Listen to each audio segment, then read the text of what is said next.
Doing lesson 37, My Holiness Blesses the World. It's a lovely lesson. I'm just going to read a few of my favourite lines. We'll read it together, but a few of my favourite lines from the lesson. Your purpose is to see the world through your own holiness. Thus are you and the world blessed together. No one loses. Nothing is taken away from anyone. Everyone gains through your holy vision. It signifies the end of sacrifice because it offers everyone his full due. And he is entitled to everything because it is his birthright as a son of God. There is no other way in which the idea of sacrifice can be removed from the world's thinking. Any other way of seeing will inevitably demand payment of someone or something. As a result, the perceiver will lose, nor will he have any idea why he is losing. Yet is his wholeness restored to his awareness through your vision. Your holiness blesses him by asking nothing of him. Those who see themselves as whole make no demands. Your holiness is the salvation of the world.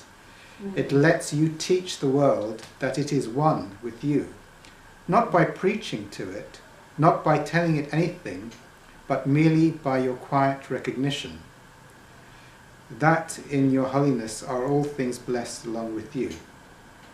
And the exercise period that we'll be doing soon is begin the repetition of today. Begin with the repetition of today, followed by a minute or so of looking about you as you apply the idea to whatever you see. So my holiness blesses the table, my holiness blesses the camera, and then close your eyes and then apply the idea to any person who occurs to you using his name and saying, my holiness blesses my mother. My holiness blesses all the people in this group, you see. During the day, it is particularly helpful to apply it silently to anyone you meet, using his name as you do so. It is essential to use the idea if anyone seems to cause an adverse reaction in you. Offer him the blessing of your holiness immediately, that you may learn to keep it in your own awareness. And that's a beautiful lesson. And my interpretation of that, well, you see, for me, the word holiness implies it's kind of obvious, not in separation. That's what holiness means. So, no separation of me being a physical body separated from your physical body, me being a thinking identity over here, relating to other thinking identities over there. No separation in time, no separation in distance, no separation through form. So that we're going through to the timeless oneness of all existence beyond all artifacts created of separation by the ego. So my holiness blesses the world, and that, of course, is, if you meet any of these spiritual teachers, you just bliss out in their presence. They don't say much, and that is the being in the beingness, which is the absence of identification with thoughts and body, is so powerful that it emits enormous power and blesses the whole world just by its presence. With that, and it says it doesn't. That energy field, and this is for me the difference between the mystics, because the Course in Miracles is a mystical pathway. You don't have to talk to people. You don't have to preach to people. You don't even have to. You don't have to tell them anything. It's just that presence silently blesses. Just to be in that is already blessing the whole world, and we've discussed that enormously. That let me off. I was talking with someone earlier this week. No, I shouldn't talk too long. About just this thing of guilt, like you have to do action to being of service. And Mooji shared a story. This nun was dying. This on YouTube. This nun in Ireland, I think, was dying, and she just asked, one of her last requests. She has cancer. It was, can I see Mooji? Can someone tell Mooji to come and see me? So Mooji goes off. This dying nun. It's a lovely story on YouTube. And he goes there, and she was like fully present. And he said it was like he was getting the blessing from the nun, rather than the nun getting the blessing. Anyway, later on, after she met Mooji, she recovered from her cancer. I'm not dying. And then, but he said he saw her later on, and he said I liked her better when she was dying because she was back in her ego again. You see. But the point of the story was on her deathbed. She said to Mooji, the question she said to Mooji, and obviously she wanted him, was, have I done enough? Have I done enough? You know, this thing of, you know, you have to, in order to make God happy, you have to be of service. So, and I understand that belief system, like, have I helped enough million people today with my actions? You see, and for me, the mystical, this lesson, and I'm not saying, of course, actions are good. But for me as well, the mystical pathway is also valid. Just to be in that presence, silently radiates out into the world and helps everyone. And there needs to be no guilt about that. You know, did I do enough action today to save the world? You see, it goes. Anyway, okay, so self-enquiry then is, well, it is about silencing the thoughts. And it's like, for me, it's just a very, very beautiful method. And I always like what St. Francis said.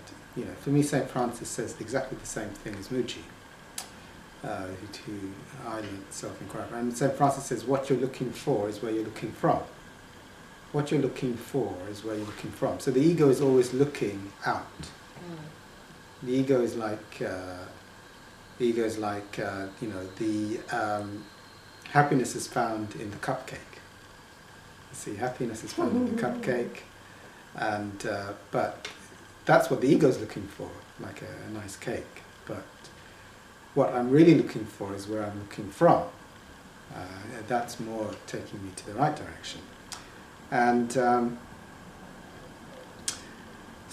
it's like, what am I? What am I in truth? And can I be? And the Course in Miracles talks about form and the formless, you see.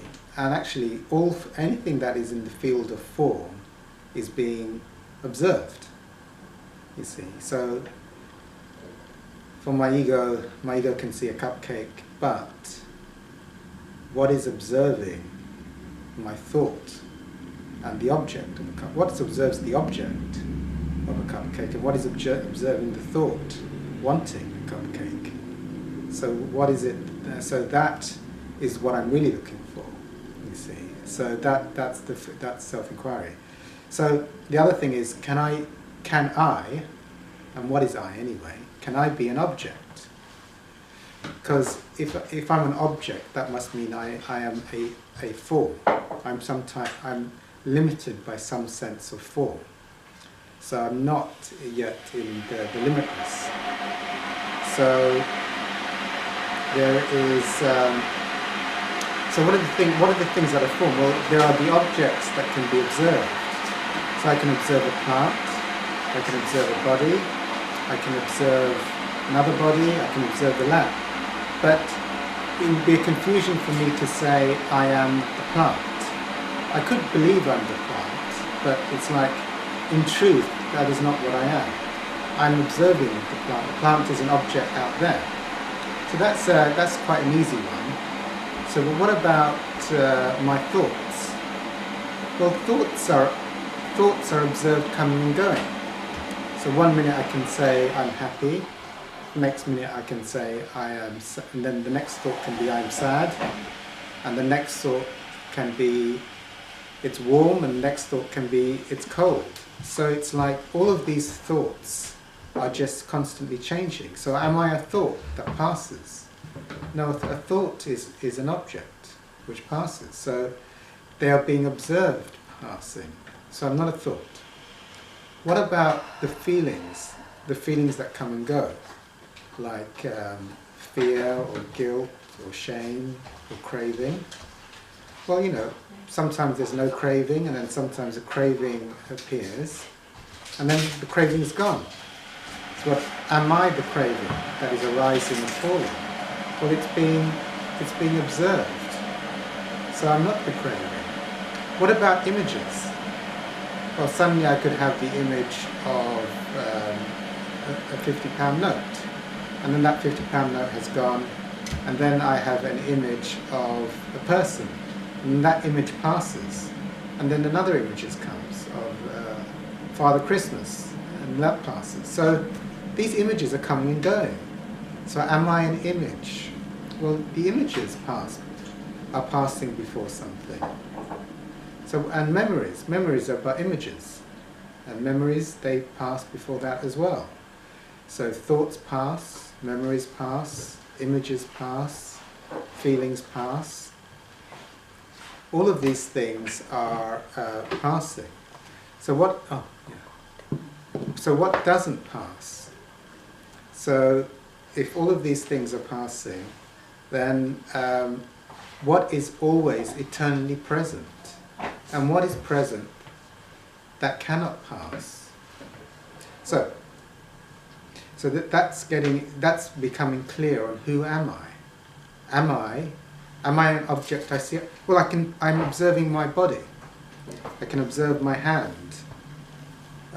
So is that which is observed? So am I a hand because I can observe a hand? Am I a object perceived? Am I a plant? Then am I a thought? Am I an image? Am I a negative feeling that is coming and going? So what am I in truth? So what is my ultimate truth? The truth of who I am, not the objects that come and go. You know, what about time? Time is passing. Something is observing time pass. Something observes changing distances, which is not changing. So, for me, it's like in the Course in Miracles, it does say that there's no order of difficulty in miracles. It does say that in the Course in Miracles, and I've gone through a process in my own life of certain belief systems being shattered. You know, certain belief systems being shattered of what is to be expected and what is possible. And you know, 15 years ago when I was working in the stock market, there wasn't really any sort of significant spirituality with me. And it was all about the ego stuff, you know, success, money, power, prestige, dating, you know, all of that stuff, being thin. I also had food addiction problems in the past as well. So lots of things going on. I guess I think I thought of myself as being relatively normal, but there was no aspect of the spiritual realm in that. And then suddenly I had kidney failure. I was facing death, and this was the first life-changing thing. I actually had a spiritual experience in the hospital bed, and it was like a timeless, heavenly, blissful spiritual experience. And I actually heard a voice, funny enough, say, "Find a spiritual solution." So that was like, so, you know, that was not, for the first 30 years of my life, nothing like that ever happened. So that was like a huge spiritual awakening, that there was something, and it seemed to be very, very significant as well, that at the point of death, you know, I had this spiritual experience, and it was telling me to seek spirituality for my problems. Anyway, it was so transformational, it set the path of my life. But however, in terms of miracle, and you know, my background was I had a degree in biochemistry. I was a pharmaceutical analyst in the stock market, so I had a very scientific background and also a business background. So I had the science background. You know, of course, if you put this chemical into the body, then you know, put this cancer drug into your body. This drug will radioactively seek these cancerous cells and destroy them. This all sounds pretty normal. Science can explain the whole of reality. And, you know, I am the center of my reality with my thinkings. And of course, that seemed to be the logical way that the world, but that spiritual experience opened up a new realm opened me up to something far. I mean, it was so life-changing that there was something beyond my normal first 30 years of life. And but you know, so in terms of we do a course in miracles here. In terms of you know, when I had the kidney failure, I ended up with asthma, with gout. I had to use walking sticks because of the gout attacks in the feet. Then eventually I was on a machine 8 hours a day to keep me alive. So it was like, you know, when you're on a dialysis machine, it's like you're just about alive. It's not pleasant. It's very, very unpleasant. However, I had now, because of that spiritual experience, you know, there was something had changed in me. There was a faith in spiritual reality, that things were possible. I didn't know that they would happen, but that things were possible. And that some new light had just shaken all of my perception of all of reality was somehow translated. There was something beyond what I'd experienced for the first 30 years of my life. There was something spiritual, you know, I could say magical, something that really would reshape everything. So I went on the journey. I did lots of spiritual things. One of them, just to get this thing of there's no order of difficulty in miracles thing, you know, coming from a scientific background, was I met a spiritual teacher of enlightenment in Brixton called Muji. And on the, you know, and I knew, I mean, I'd been to his satsangs before, and he talks about dissolving the ego. What is the ego? Just my collection of thinking that thinks that's me, and is identified with this physical body, and thinks that my thinking and this attachment to this body is all there is. Anyway, I was listening to Muji, and you know, he talks about letting go. And the funny thing with Muji, because now I was in a different realm, I was actually going to spiritual groups, was that every time I'd go to Muji's satsangs in Brixton, it'd be like all the thoughts in my head would go silent, and there would just be like this, just, you know, there would just be bliss present, is all I could say. So I'd go there with a noisy head, then he'd start talking for a little bit, and you know, I was just, the head was silent, and there was just this pure ecstatic bliss and presence. And you know, witnessing everyone around in the room, everyone else seemed to be in pure bliss and presence as well. It was like, it was absolutely beatific. Anyway, this I managed to get a one-to-one session with Muji, and that somehow miraculously happened. He said, "Does anybody want to see me privately for one-to-one?" And I was really kind of, you know, for me it was like he was talking about the death of the ego, you know, so something was not really that keen on it. You know, the death of the ego. I also was familiar with Hawkins as well, and he said some things which, you know, you can go through radical shifts if you become enlightened.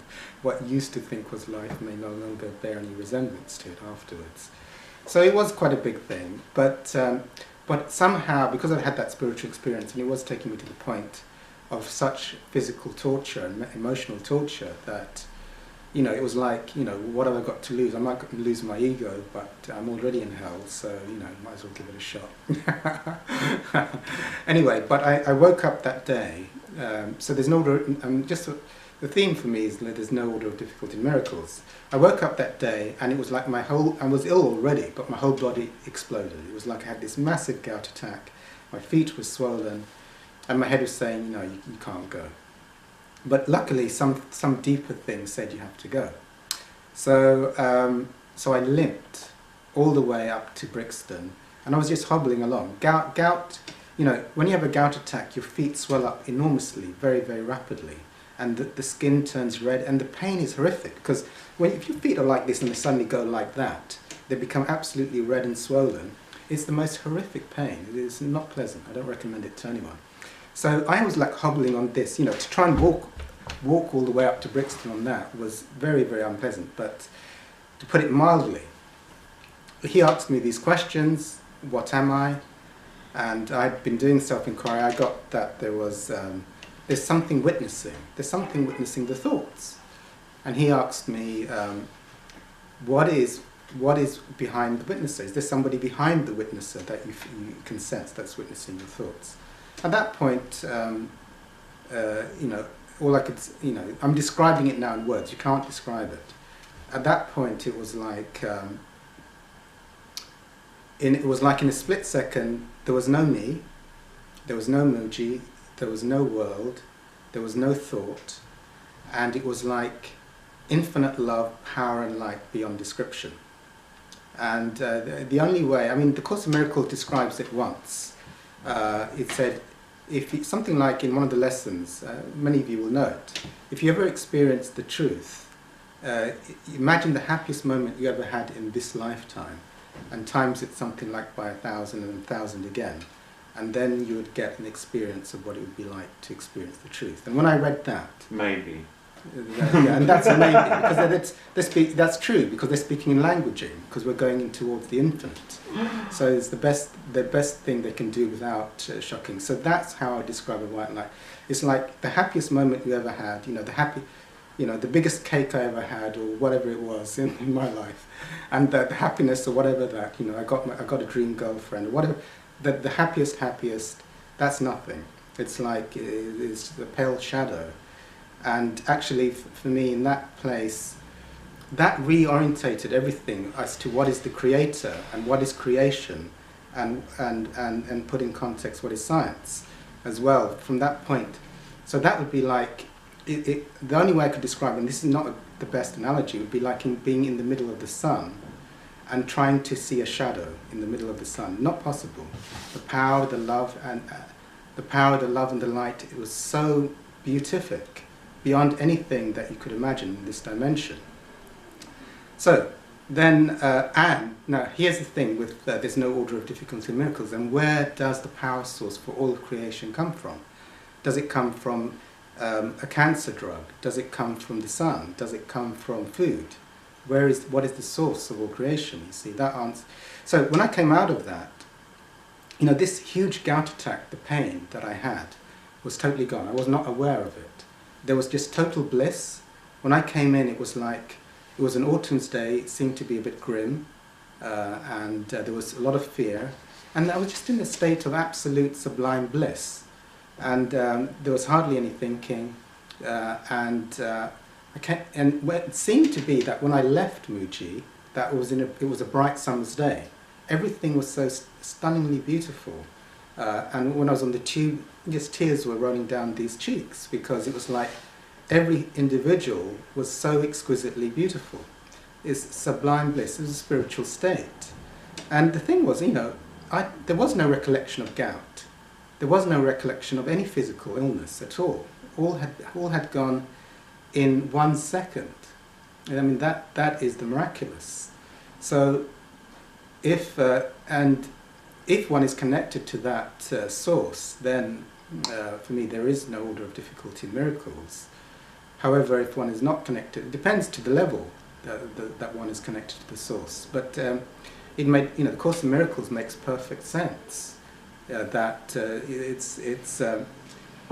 be doing a cancelling of beliefs, or what we'd say about lesson 14 from A Course in Miracles. God did not create cancer, so it is not real. So then it's like the whole foundation of, it sort of was clear to me from there that the power source is not in the thinking. And this is one of the things, it's like the ego believes that if you take a drug, the drug has the power to beat the cancer, or if you eat, or whatever it is. But actually, the source that's providing all of that is coming from within.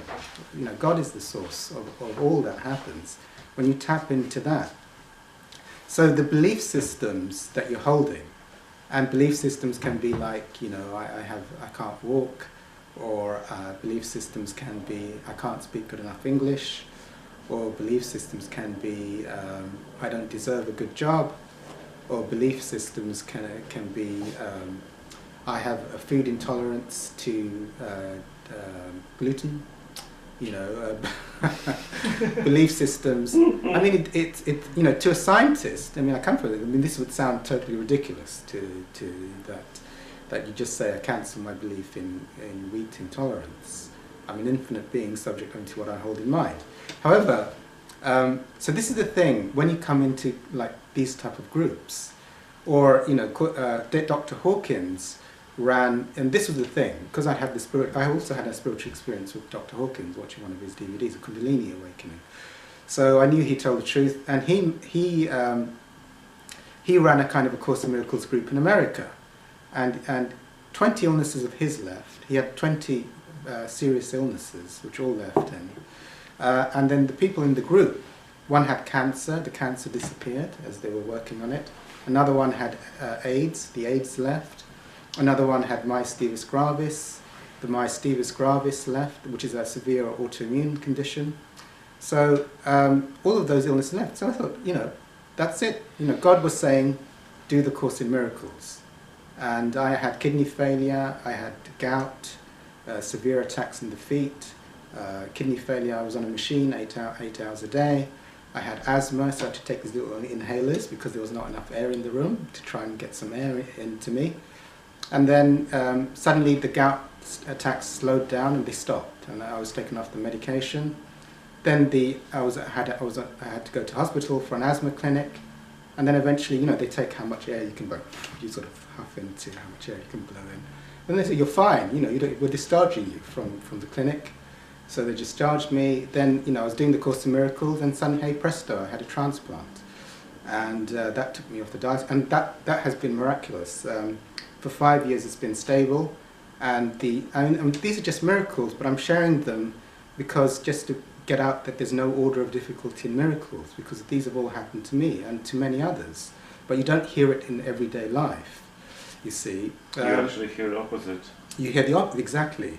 What the collective is limiting you to what is possible and what is rational, and so you don't get the reports of people who have actually done the Course in Miracles report to you, which then starts to shatter your own beliefs of what is possible. And then the last one, which I thought was, even though it's a small one, I thought it was quite miraculous compared to these major ones I've had with physical illness, was that I was given, and many of you have heard this before, I was given, after a transplant, I was given about 13 medications, which is normal. 13 different medications to keep you stable after a transplant. And within 3 years and I'll be sharing about this, within 3 years, I was on one medication, on the smallest amount of immunosuppressant, and my consultant said to me that he knows of no other transplant patient who takes less medication than me. That happened within 3 years, so going down from 13 to my actual consultant in the Royal Free Hospital saying he doesn't know of any other transplant. So those are like miracles, I'm writing that one in the book, all of those in the book actually, because it's like, so that was like, and okay, so I think because we're all indoctrinated with science and causality. If you take this drug, if you eat that food, so things in the world have the power to affect you, basically is how the ego thinks. Which is like, another one with Hawkins, he had so many illnesses, he had an allergy to poison ivy. So that meant every time, now that you could see a scientific, every time poison ivy touched his skin, he would get this huge inflammation response. So he just did, I cancel my belief in an allergy to poison ivy. I'm an infinite being subject unto what I have. And then, he knew it. And at a certain point he could rub poison ivy on his skin and there was no reaction, you see. Now, if you went to a scientist, put poison ivy, that's like an allergic reaction. But if you just cancel the belief, it has no effect, you see. So can we wait a little bit? Yeah, and it can come back. And then, so that then is like, so obviously now, it was like, obviously with medication, that you need these medications. He said something that was amazing. You can just cancel your belief in the adverse effects of medication, all the side effects. So you can still pop them in your mouth, but you just say, I cancel my belief in adverse effects from medications. Like, they have a list of about 10, is going to give you headaches, dizziness, diarrhea, constipation. There's a whole list of things. So you just cancel your belief in the negative effects, and then they start to work amazingly well, and then you don't need them any longer. So that's so this thing of what's clear to me, as I see it, and these are just my views, take what you want, leave the rest, is the power is in the belief. Science, the power is in the allergic food, allergic poison ivy, the power is in the food, the power is in the medicine. It's not, the great things with that is when you look at placebo effects, you see. Often when you have the placebo effect, it's like if a doctor gives you a sugar-coated pill and says this is the best, best antibiotic on the planet, the new super antibiotic. It has a 99% chance of you being free of your cold within 3 days. You get a large percentage of those people will actually take these sugar pills, and within 3 days they go, that was an amazing antibiotic, can I have another go of those? So that even the doctors can't explain that one, but through the Course in Miracles, of course, is the power coming from the drug, or is the power coming from the thoughts being held? And what I thought it was a bird with the mouse. I saw it. It's a miracle. It's a miracle. I'm not sure. Okay. It is. I'm not sure of this. Well, he could feel the energy emitting from the group, you see. So he's just trying to go. Can I stick Spiritual mouse. Pun? It's a It's a spiritual mouse. spiritual. It's a Course of spiritual Miracles. Okay, alright. It's an Okay. Alright. It's You can cancel in it. its past life it was a highly advanced spiritual mouse. He got some bad Serving in this way now in its life.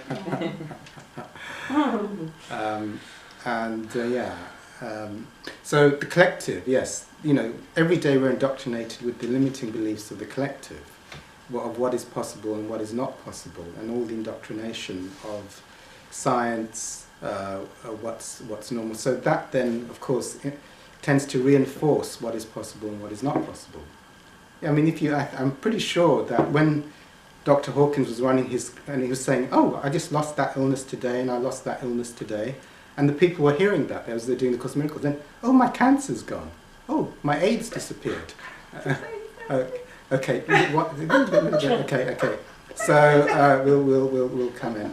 So in a moment, and we'll give you a chance soon. Very soon. We'll give you a chance soon. In a moment, we'll be doing the cancelling of beliefs around the room, and the cancelling of beliefs is I just shared all of that about any belief systems that you're holding in mind, which is that you feel, like I cancel my belief in, I cancelled my belief that I need to have good English to get a job here. I'm an infinite being subject to, let's use that one. Or I cancel my belief my English is not good enough.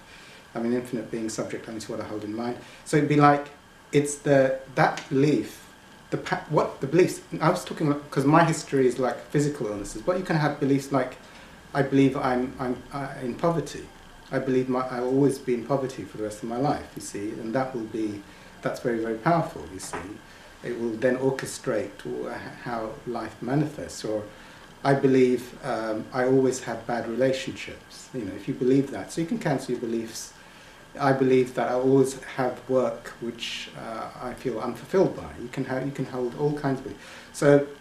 So just to cancel the belief, so this is the thing, the power is not for the ego, it's in reading all of these books on I need to improve my chances for getting a job by doing some Excel training, The paradox is when you let go of the belief systems, like I was reporting earlier, miracles happen and the things that you need are given to you effortlessly and miraculously, rather than through the ego, which is a lot of hard work, I put it. So Hawkins, someone was touching Hawkins, power versus force.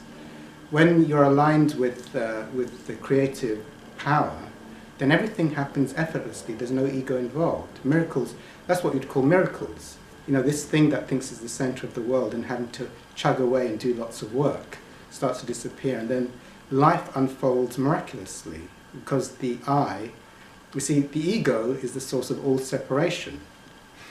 The belief that my thinking and my identification with this body has bound me to a limited view that I am this separate entity of thinking and body. So through the Course in Miracles, we are breaking down the idea, we're breaking down the beliefs that create the sense of separation. Separation is actually really illusion, you find out in the end. It didn't really, one was never, but this identification with thoughts and the physical body pulls you into a realm of feeling like you're stuck in a limited area, which is limited, stuck in a little body, and this little thinking that's going on is me.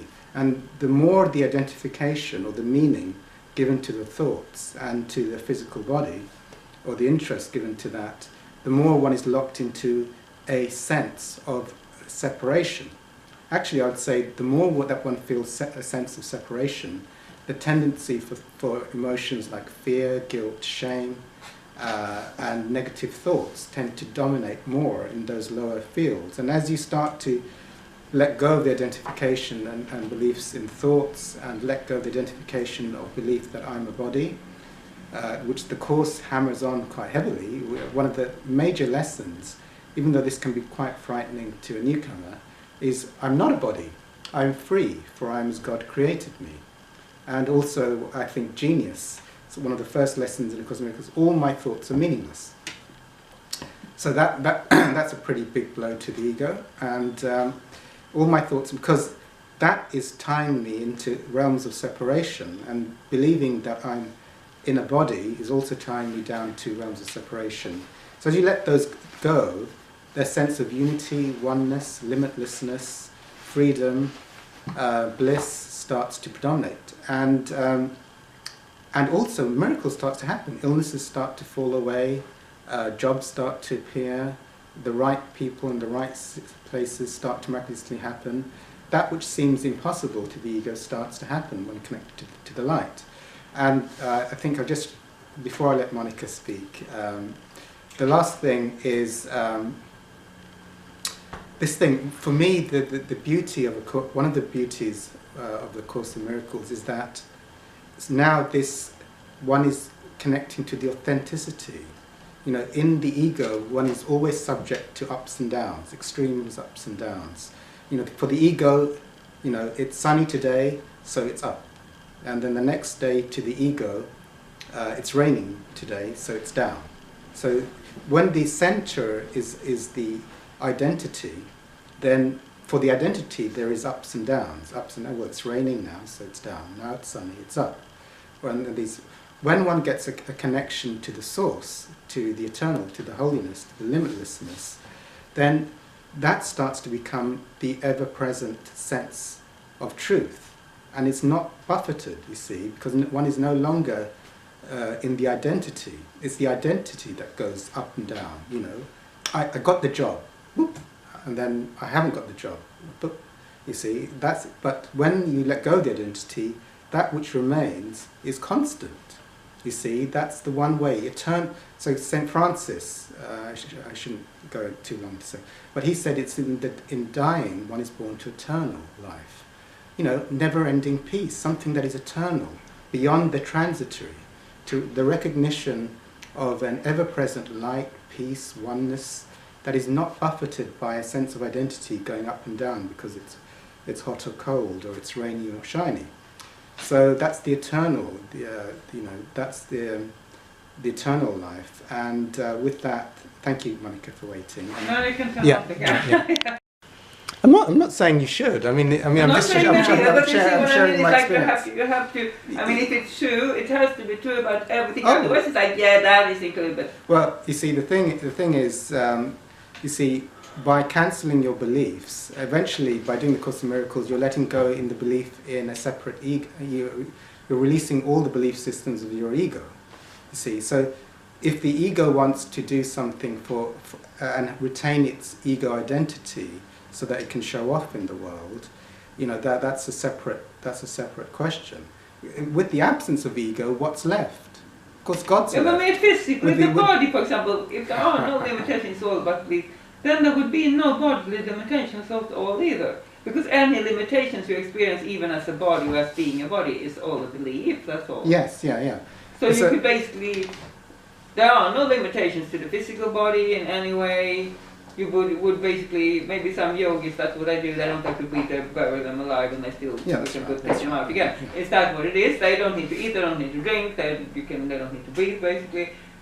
But there would be no special person left that would be doing it to create a point. No, not that. I just mean, is that possible? Is that possible? That ultimate thing is that is what is possible. Yeah, I mean, everything is possible. I mean, for God, everything is possible because we're talking about the absence of ego.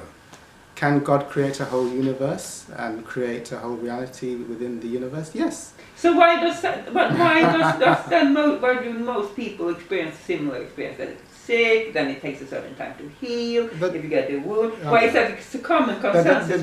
That's the collective. Yeah. I mean, if like nearly everybody you meet says the same belief system, you're being brainwashed by, you're being brainwashed like 7,000 times a day about what, if you went to a group, a Course in Miracles group, or you lived in a Course in Miracles community, where cancer, AIDS, and every illness, you can heal a wound in an hour, and that was what you were in all the time, then it would be like, oh yeah, my cancer left, everybody would be yawning, you know, it was, you know, we know that, you see.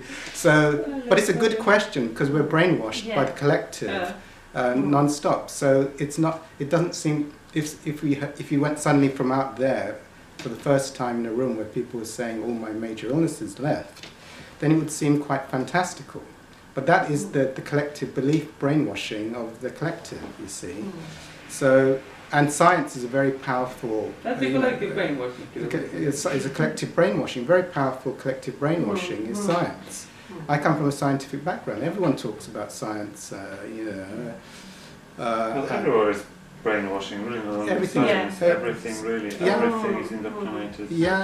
Economics is another brainwashing totally. to ideas, limitation. I was in the stock market business, so all kinds of limitations, and so it seems impossible. Other things. It's part of the experience, though, isn't it? Yeah, I mean, there is a higher order of why this karmic unfolding is occurring in this universe. Yes, there are higher reasons for that. So that's what I was meaning. It wouldn't be like you get you wouldn't, to a certain extent, if you do the Course in Miracles, you realise you're diminishing your ego. So you're not going to like, okay, you know, I cancel my belief I can't win the lottery tomorrow. so that I can buy I mean, you can cancel that, but eventually you're cancelling the one that wants to do that for the motive, a special motive within the world, you see. So you start to realise that's, What are you actually cancelling? Are you cancelling the situation, or are you cancelling the belief in... The thoughts are creating what's appearing in your life, what community you're in, the type of people that are interacting with you. I just want to, because I had an experience recently seeing all of that, so basically everything and everyone, it could look like, say in my mind, you are connected to your own image in my mind, and if to go to the point, I had a major crisis, and during that major crisis I could see everyone depressed and in trouble, and then I had a miracle in light, and suddenly all these people turned into light and they were happy, and that made me think, because I thought this is not possible, you know, that everyone, basically it must be projection, because it's not possible that 90% people I saw in 5 minutes became happy. You know, it's just not. So I saw that everyone and everything outside has its source inside. So if you cancel a belief about sickness, it will reflect outside. Is it like more than just like merely saying words? Is it like a willingness to let go of that? Because if you're like, I'll cancel my belief in social anxiety, but you know, you still want to hold on to your old ways, or it's not, Well, you know, the course actually does give a few points on it. It does actually say, in quite simple language, that as you keep saying the lessons, they will have an effect. Even if it's like you're not really sure that you want to do this or whether you believe in it, but just by stating the truth regularly, and it doesn't ask you to. Often in the beginning, it just says what's required is just to do it. You see, so if it says like every half an hour, just say, you know, instead of, you know, like referring to you, I mean, instead of seeing this frightening person, I can see peace. You see. Just do that every 50, and that will have. Often, from my own experience of doing the Course in Miracles in the early days, I'd read it and it didn't make sense. But I'd heard so many miracles of people who had done it. Now I can't understand, what does this mean? You know, like But I would just do it. And I found actually that by the end of the day, I kept doing it. Then something would pop into the mind and say, that's what it meant. I was just too thick. I needed to break the resistance in the beginning of the day. And then some kind of intuitive guidance would come in and say, this is what it meant at the end of the day. But, you know, with each year, it became deeper and deeper. So, if I was to cancel my belief in anxiety, I'm an infinite being subject only to what I hold in mind, I don't need to believe it in the beginning. And part of the reason, you know, we have this group is so that people can share their experience, to say that, no, you don't necessarily, you know, you just do it. And the course basically says that, just do it. Just apply the lessons. And it doesn't expect you to believe the lessons, or even to understand. I often say to people, don't worry if you don't understand them or believe them. It's just required that you do them. And then later I found that it was spiritual genius. They were just slowly ramping it up. In the beginning, just twice a day. And then later on, it was like, you know, 5 times a day. And then later on, it was going like, yeah, every hour, every 15 minutes, you see. And then, you know, and now I have a watch that I can beep at me every 5 minutes, you see. Because after many years of doing it, you want even more of what the Course has got to offer, not to be pulled into those illusory negative thoughts, to keep things clean. So what do you do every 5 minutes? Huh? It's a good question. What I do usually, and it can vary a bit, but I'll usually, in the morning I do my Course in Miracles lesson. So, and I write the line from my Course in Miracles lesson on my phone. So I can show you. I mean, it's my ritual after 7 or 8 years. So I'll do my Course in, I do my prayers in the morning. I do my Course in Miracles lesson. I do some meditation. You read one chapter from No, I read one lesson. I've never done the text. Is it very short? Why you have? Because I wanted to ask, why would you never read the text? Oh, yeah.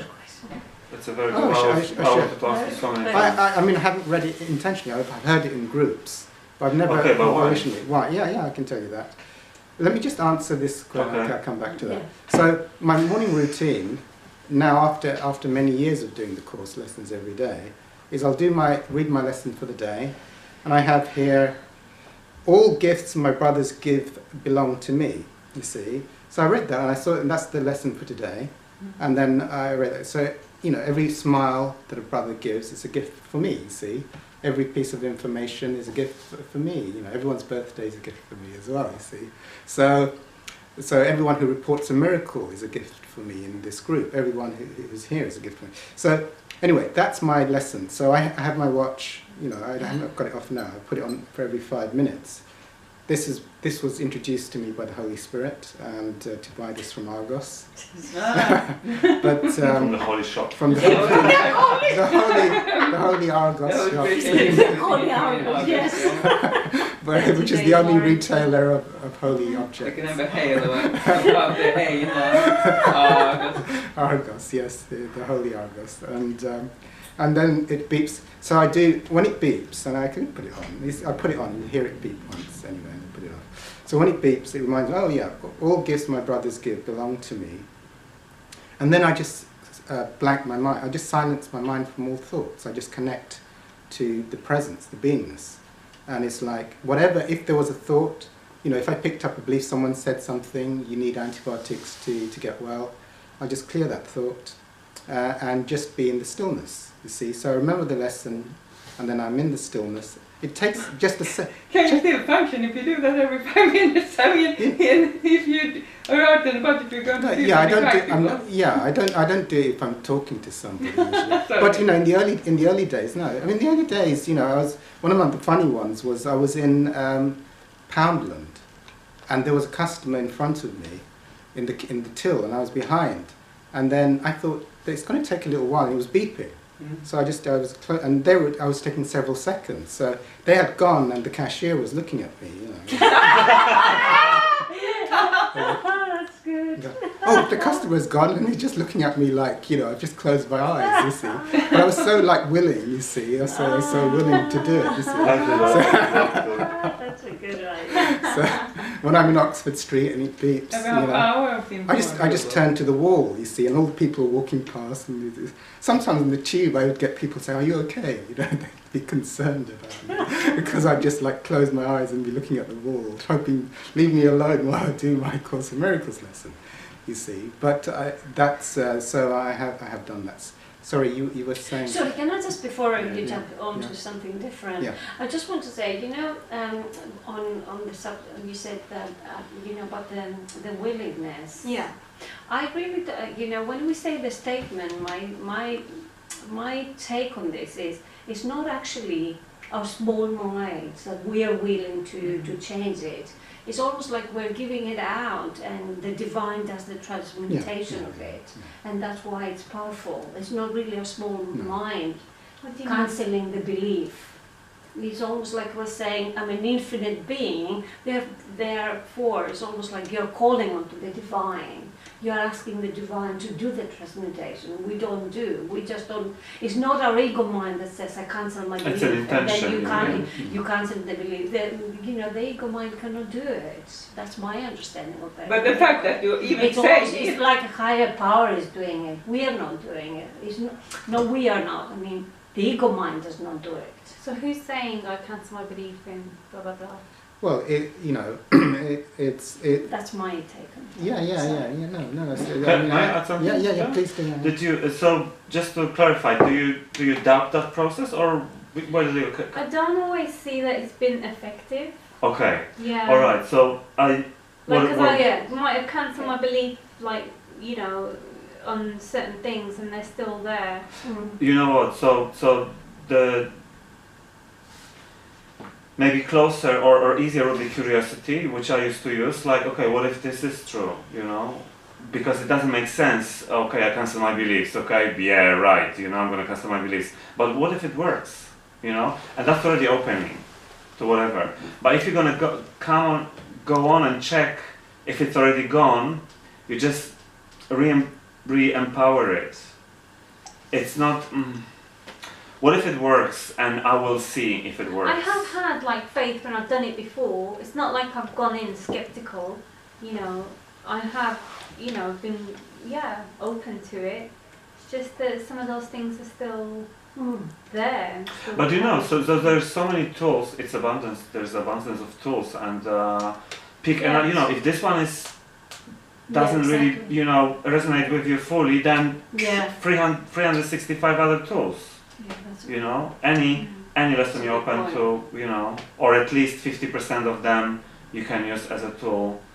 So that's, you know, sometimes I even jump out of just for fun, because mind gets bored from the same, you know. I wouldn't go about lesson 14 because I need action, you know, so to speak. That's how I grew up. So by default I will choose different, even if it works. I will choose different because I like roses, I like daisies, I like whatever, and then I will change, and then maybe in 6 months I'll come back to that one. Just, I think, fun, you know, and curiosity as well, because I remember that these big ideas, they were too big. I wanted them to work, but they were too big. But I started with, okay, what if it works, really, you know? What if it works? What if I just need to, and let it be. Or see.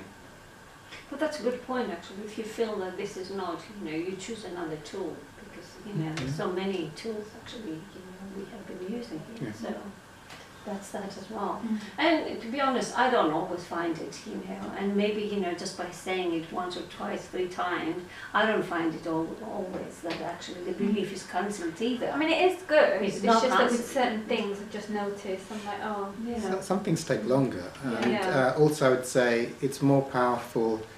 The powerful attitude for me to do it is to surrender the outcome and have patience. Because I mean, it's like what was being shared before. Otherwise, it's like I've done it for 3 times and it didn't work. So I'm now, you know, it's like.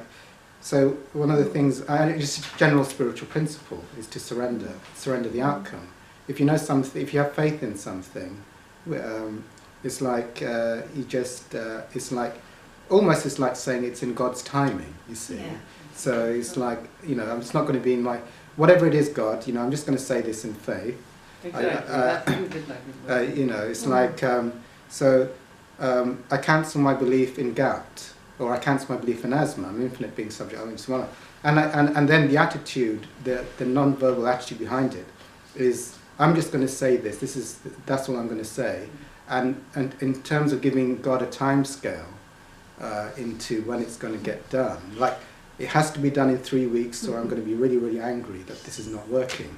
You see, to have the best attitude is totally surrendered. You know, it may not even work, and I surrender it, but you know, I'm just going to keep doing it. I feel this is a bit like when you've tried everything that you can possibly think of with your ego, whatever, with all your effort, Yeah. and you just cannot figure it out anymore. It's like, okay, I will do this, and I don't even know if it helps, and because I've done everything I cannot do anything more, and I don't even believe in this, but I can at least say it, and that in itself is willingness. I mean, you can't. It's like if you've done everything else. For many people. Yeah, it's like you have nothing else. This is all I have. I will say it. I don't even believe in it. But I've tried everything I can think of. I've done everything I can. There's nothing left.